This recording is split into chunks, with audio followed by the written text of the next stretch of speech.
ముఖ్యంగా విజయ్ పార్టీ విజయం దిశగా దూసుకుపోతుంది. విజయ్ పార్టీ విజయం తర్వాత ముఖ్యంగా ఆంధ్రప్రదేశ్ లో జనసేనపై ముఖ్యంగా కాపు సామాజిక వర్గం నుంచి కానీ లేదా జన సైనికుల నుంచి కానీ ఒత్తిడి పెరిగే అవకాశం ఉందంటారా? ఎందుకంటే విజయ్ అక్కడ ఒంటరిగా పోటీ చేశాడు, పార్టీ స్థాపించినటువంటి వెంటనే అధికారంలోకి వస్తున్నాడు.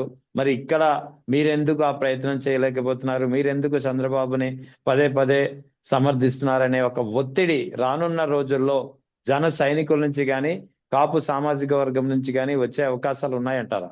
అఫ్ కోర్స్ ఇవాళ ఈ విజయం చూసాక నాకు కూడా అనిపించింది సార్. కమ్యూనిటీ మొన్న ఈ మధ్య కాపు నేస్తం గాని కాపు విదేశీ విద్య ఇవ్వలేదని కానీ నాగబాబు గారిని అడుగుతున్నప్పుడు నాగబాబు గారు మీకు సెన్స్ లేదా అనేసినారు సార్. మీకు సెన్స్ లేదా అని కాపు సోదరులని కాపు నాయకులని ఎంతో కొన్ని వేల ఓట్లు వేయించగలిగినటువంటి ఆ ఏరియా వాసుల్ని ఆయన చాలా అవమానించారంటూ వాళ్ళు ఎన్నో మార్లు ఎంతో మందితో కూడా కాపు నాడులో కూడా డిస్కషన్ జరిగిందంట సార్. అంత అవమానంగా మాట్లాడతారేంటి అని. సో మేము అందరం ఇంత బలాన్ని ఇచ్చినప్పుడు, మనమందరం అంటే ఇందరం కలిసి మనం అంత బలాన్ని ఇచ్చినప్పుడు ఇంకా కూడా అవతల వాడితో మనకెందుకు, అవతల వాడితో మనకెందుకు, మన మొట్టమొదటి అడిగే సింగిల్ గా వేసుంటే బాగుండు కదా, సింగిల్ గా వేసుంటే బాగుండు కదా. సింగిల్ గా వేయకుండా 2014 ఆయన ఎవరైతే సంఘీభావం తెలిపినారో తర్వాత ఆయన విడిగా వచ్చిన ఆయన మీద కొంత నమ్మకం కోల్పోయింది కులానికి కొంత నమ్మకం కోల్పోయింది. ఆ రోజు ఎందుకు సంఘీభావం తెలిపినాడు, ఆ రోజు ఆ మనిషి లేకపోతే ఇంకోటో. సో ఇక్కడ కాపులు ప్రెజర్ పెట్టడానికి మొన్న ఈ మధ్య ఆయన ఒక స్టేట్మెంట్ ఇచ్చినారు. 3 సార్లు కూడా చంద్రబాబు గారిని ముఖ్యమంత్రిగా చూడాలనుకుంటున్నాను, ఆయన కింద పని చేయడానికి మనస్ఫూర్తిగా నేను సిద్ధంగా ఉన్నాను అంటున్న పదం చూస్తే రోమాలు నిక్కపొడిచినాయండి. ఆయనతో కలిసి పని చేయడానికి నేను సంసిద్ధంగా ఉన్నాను అనే పదం హుందాగా ఉంటది. ఆయన కింద పని చేయడానికి అది ఎలా ఉందంటే సార్ నరాలు తెగిపోతుంది నిజంగా. ఆ పదంలో అంత పెద్ద తప్పు ఉందంటే ఖచ్చితం సార్, ఖచ్చితమైన తప్పు. కాపు సోదరులు దగ్గర ఉండి నీ గెలుపుకు కారణమై నువ్వు చెప్పిన వాడి గెలుపుకు వాళ్ళు కారణమైతే అతనితో కలిసి పనిచేస్తూ రానున్న సంవత్సరంలో నువ్వు ముఖ్యమంత్రిగా అయ్యి పల్లకి మోస్తున్న మమ్మల్ని పక్కన పెట్టుకుంటావని మేము ఆలోచిస్తుంటే ఇంకా కూడా అతని కిందే నేను పనిచేస్తాను అంటే దాని అర్థం ఏంటి సార్? సార్ ఒక యజమాని కింద మనం పని చేయొచ్చు, ఇవాళ కాకపోతే రేపైనా మనం ఒక స్థాయికి వెళ్తాం. ఒక పాలేరు కింద మనం పని చేస్తే మనం ఎప్పటికి ఎదుగుతాం అంటున్నటువంటి కాపు సోదరుల్లో ఒకడు అనుమానాలు తలెత్తుతున్నాయి సార్. ఇది మనం అనుకుంటున్న మాట కాదు సార్. మనదేముంది సార్, మనం చెప్తే పడే ఓట్లు ఏముంటాయి, మనం ఏమన్నా నాయకులమా? కానీ కాపు సోదరుల సమీకరణాలు ఇక ఎన్నాళ్ళు ఎన్నాళ్ళుంటే ఆయన చెప్పిన నాళ్ళు ఆయన ఎప్పుడు చెప్తాడు ఏమో మరి తెలీదు. అరే ఏంటిది, నిన్న కూడా అచ్చెన్నాయుడు గారు స్టేట్మెంట్ అంటారు, చిన్న పిల్లోడిని తట్టి లేపిన చంద్రబాబు గారి తర్వాత ఎవరు ముఖ్యమంత్రి అవుతాడంటే లోకేష్ అట.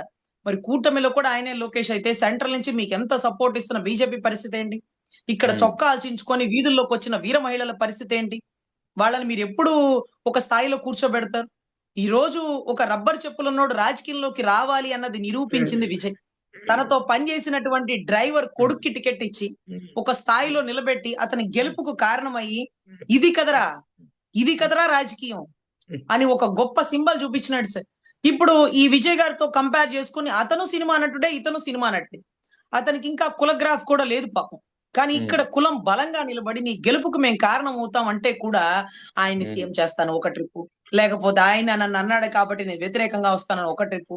అలా వ్యతిరేకంగా వచ్చిన వాడు వ్యతిరేకంగా నిలబడితే బాగుండు, మళ్ళీ వెళ్ళిపోయి అతనికి సపోర్ట్ చేస్తానంటూ మనం సింగిల్ గా వెళ్ళలేము, దీంట్లో కొన్ని గొడవలు ఉంటాయి, మనం తీసుకోవాలి, రానున్న కాలంలో ఇలాగే జరుగుతుంది, మనం యాక్సెప్ట్ చేయాలి అంటూ అన్ని ఇబ్బందులు జన సైనికులకో లేకపోతే ఆయన కోసం జెండా మోసిన వాళ్ళకో ఆయన అభిమానులకో ఆయన నమ్మిన కులానికో ఇస్తున్నాడే కానీ టీడీపీ వాళ్ళు మాత్రం కూర్చున్న కుర్చీలోంచి అంగుళం కూడా పక్కకు కదలట్లేదండి, తల దిప్పి కూడా పక్కకు చూడట్లేదండి. ఎందుకంటే 3 ఏళ్లు మనమే ఉంటాం, తర్వాత రాజెవడో రెడ్డెవరో అనేటటువంటి ఒక నమ్మకానికి వచ్చేసినారండి.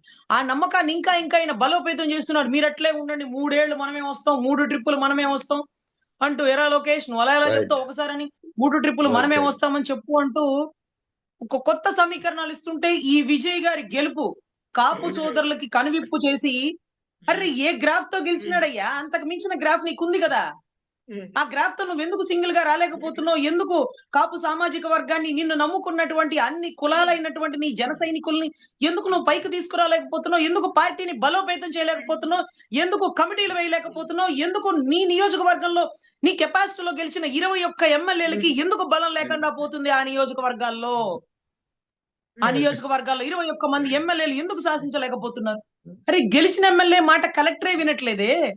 గెలిచిన ఎమ్మెల్యే స్పందన కంప్లైంట్ ఇస్తే ఎవరు రియాక్ట్ అవ్వట్లేదే. అంత అధపాతాళానికి నిన్ను తొక్కుతున్నవాడు కాలకేయుడా కట్టప్ప? గ్రహించాలి, గ్రహించాలి. కాపు సోదరులు మేలుకోవాలి, చైతన్యం అవ్వాలి.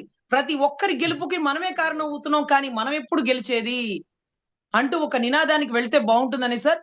నాకైతే చాలా బాధ కలిగిన మాట, పవన్ కళ్యాణ్ గారు చంద్రబాబు నాయుడు గారి గురించి గెలుపు కారణమయ్యి మీ కింద పని చేయడానికి ఉన్నాను అంటే పదం అస్సలు బాలేదన్న. దయచేసి మీతో కలిసి ప్రయాణం చేస్తాము అంటే అది ఎంత గొప్పగా ఉంటుందో ఆలోచించండి. దీన్ని ఒక కాపు సోదరురాలాగే చెప్తున్నాను, కానీ జనసేనగా చెప్పట్లేదు. జనసేనగా మీరు తగ్గి మా విలువలను తగ్గించకండి. మీరు ఆయన పక్కన సమపూచిగా వెళ్తుంటేనే మా విలువ గొప్పగా ఉంటుంది. మాకు పదవులు ఇవ్వకపోయినా పట్టించుకోకపోయినా మా కాపోడ్రా, మా కాపోడ్రా. పక్కన చంద్రబాబు గారి పక్కన ఎలా హుందాగా వెళ్తున్నాడు చూడు, ఇవాళ కాకపోతే రేపు కొట్టేస్తాడు సీఎం అని కాళ్ళు ఎగరేసేటటువంటి కాపు సోదరులకి ఎప్పుడు అవుతావు నువ్వు? నిన్ను అవనిస్తారా? నిన్నైనా సరే, నువ్వు సీఎం అయినా సరే డమ్మీగా నిన్ను కూర్చోబెట్టి పెత్తనం మొత్తం వాళ్లే చేస్తారా? ఏంటి సమీకరణాలు, ఏంటి అనుమానాలు అంటూ చాలా మంది మనుషుల్లో సందిగ్ధం ఏర్పడుతుంది సార్. సో ఎలా జరుగుతుందో తెలియదు, కానీ విజయ్ గారి గెలుపు ఈయన రాబోయే రాజకీయం మీద ప్రభావితం చూపిస్తుందని నేనైతే భావిస్తున్నాను సార్. ఇంకా ఇంకో విషయము, మా పవన్ కళ్యాణ్ ఈ మధ్య కాలంలో చెప్తూ వస్తున్నారు కొన్ని వ్యాఖ్యలు, కొన్ని మాటలు. నాకు చంద్రబాబు నాయుడు అంత అనుభవం లేదు, అంత సమర్థత లేదు, కాబట్టే నేను ఆయనకి మద్దతు ఇస్తున్నాను, అత్యంత అనుభవజ్ఞుడికి అవసరం అని చెప్పి ఆయన పదే పదే పదే చెప్తున్నారు. నాకు గతంలో ముఖ్యమంత్రిగా చేసిన అనుభవం కూడా లేదని చెప్పి కూడా మాట్లాడుతున్నటువంటి పరిస్థితి. మరి ఇక్కడ విజయ్ కూడా ఫస్ట్ టైం ఆయన పార్టీ స్థాపించాడు, ఫస్ట్ టైం ఆయన అధికారంలోకి రాబోతున్నాడు. మరి దీన్ని ఎలా చూడాలి? ఆయనకు కూడా అనుభవం లేదు కదా. ఈయన ఇక్కడ అనుభవం లేదని ముందే బరిలోంచి తప్పుకొని చంద్రబాబుకు మద్దతు ఇస్తుంటే, అక్కడ అదే అనుభవం లేని వ్యక్తి, అదే సినిమా రంగం నుంచి వచ్చిన వ్యక్తి తానంటూ నిరూపించుకునే పరిస్థితిలో కనిపిస్తుంది. ఎలా చూడాలి సార్? ఇతను మొదట్లో పోటీ చేసినప్పుడు నేనే సీఎం అభ్యర్థి, నన్ను సీఎం గా చేయండి, జగన్ ఎప్పటికీ సీఎం అవనివ్వను, ఇది నేను జోస్యం చెప్తున్నాను అంటూ కూడా చెప్పడం జరిగింది సార్. కొన్ని సమీకరణాల మేరకు జనసేనే ప్రభుత్వాన్ని ఫామ్ చేస్తుందని కూడా చిలక జోక్షన్ లాంటివి కూడా చెప్పినారు సార్.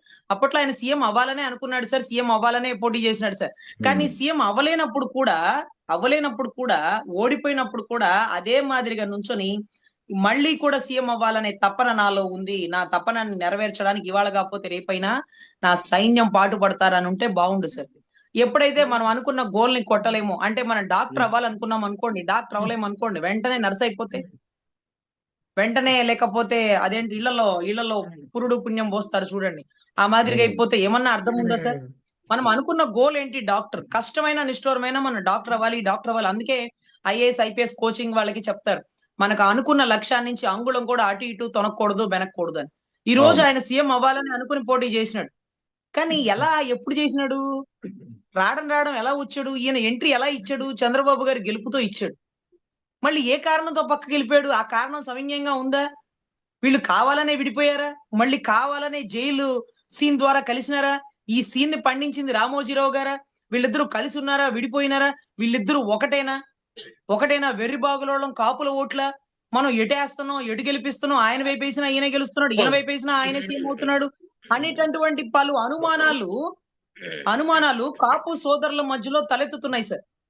సో కాపు సోదరుల మధ్యలో తలెత్తుతున్నాయి. అసలు అర్థం కాని పరిస్థితి. రావడమే సింగిల్ గా వస్తే బాగుండు, కానీ అవతలోడు గెలుపు కారణమై మళ్ళీ విడిగా బయటికి వెళ్ళి అసలు అవతల వాడిని మీరెందుకు గెలిపించాలి? ప్రజారాజ్యంలో మీ అన్న ఓడిపోవడానికి కారణమైన వాడిని 2014లో ఏ కారణంతో గెలిపించినారు? అంత గెలిపించగల సత్తా మీలో ఉంటే మీరే పోటీ చేసి ఉండాల్సింది విజయలాగా సింగిల్ గా. మీరు రాష్ట్రాన్ని అభివృద్ధి చేయలేదని మీరు చెప్తారేంటి? ఎన్టీ రామారావు గారు ఎలా అభివృద్ధి చేసినారు? ఏం ఎక్స్పీరియన్స్ తో వచ్చినారు? జయలలిత గారు ఏం ఎక్స్పీరియన్స్ తో వచ్చారు? ఒక మహిళ జయలలిత అమ్మా అనే నినాదంతో తమిళుల మనసులు గెలుచుకున్నటువంటి తల్లి ఆవిడ ఏం అనుభవంతో వచ్చింది? ఈ రోజు మీ కళ్ళ ముందే ఖుషీలో హిట్ కొట్టినటువంటి, తమిళనాడులో హిట్ కొట్టినటువంటి మీ సహనటుడు నాకు అనుభవం లేదని ఎక్కడన్నా అన్నాడా? రావడం కాంగ్రెస్ గెలుపు కారణమయ్యాడా? బీజేపీ గెలుపు కారణమయ్యాడా? తర్వాత తన కెపాసిటీని పెంచుకొని పోటీ చేసినాడా? లేదే. తనను తాను సింగిల్ గా పరీక్షించుకున్నాడు. కొడతాను కుంభస్థలాన్ని అనుకున్నాడు. ఎదురుగా ఉండే శత్రువులు సెంట్రల్, ఒకవైపు కాంగ్రెస్, ఒకవైపు బీజేపీ, ఒకవైపున బలంగా గెలిచినటువంటి స్టాలిన్, ముగ్గురిని ఏకదం కొట్టినాడు సార్.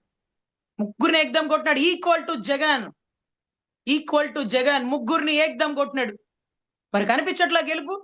ఇప్పుడు కూడా గెలిచినట్టే. ది వైర్ బుక్ ద్వారా 3500 బూతుల్లో ఓటింగ్ ఎంత పడిందో, ఆ 3500 ఓటింగ్ పక్కన పెడితే 40% ఓటింగ్ ఇంకా కూడా వచ్చిందంటే అన్ని చోట్ల కూడా జగన్ గారి సైన్యం అంగుళం కూడా తగ్గకుండా ఆయనకే ఓటేసినారు. మరి ప్రజా వ్యతిరేకత ఏమైపోయిందంటారు? ప్రజా వ్యతిరేకత ఏది? ఓటింగ్ పడింది కదా. మీరు వేసుకున్న 3500 ఓట్ల గురించి ఇక ఎందుకులే, మనకే గజ వణుకుతున్నాం. అంటే అంత 40% ఓటింగ్, 3500 బూత్ ఓటింగ్, ఈ రెండు కలిపితే జగన్ ముగ్గురిని కొట్టి ఏకదమ్ గా సీఎం అయినటువంటి వ్యక్తి. So what ever it may be sir, ఇక్కడ కాపు సమీకరణాలు కొంత మారుతున్నాయి. రావడం సింగిల్ గా వస్తే బాగుంటది కానీ అవతలోడు గెలుపు కారణం అవడం అస్సలు బాగలేదు సార్.